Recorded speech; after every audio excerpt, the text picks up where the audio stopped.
ఎగ్జాంపుల్గా తరిచి చూడాల్సిన అంశం ఇది.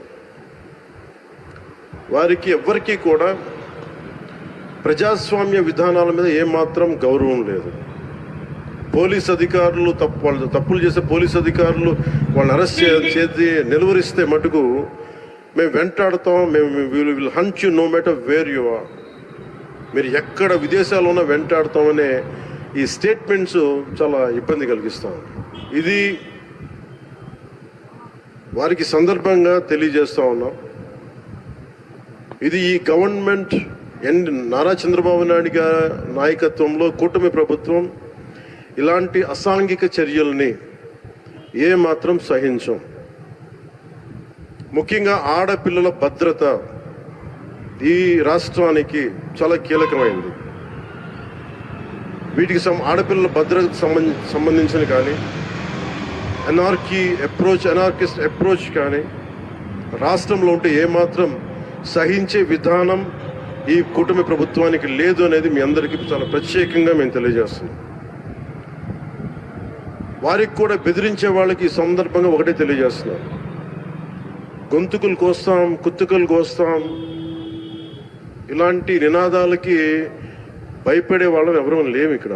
అలాంటివన్నీ చూసే మిమ్మల్ని మీలాంటి వాళ్ళు ఎదుర్కొని ఇక్కడ దాకా వచ్చాం.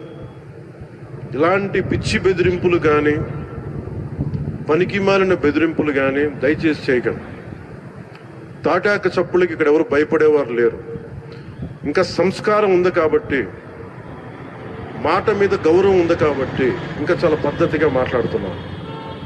ముఖ్యంగా అధికార యంత్రాంగం అందరికీ, right from constituency level to the state level, my appeal to all the officials, make sure you give us implement the good governance.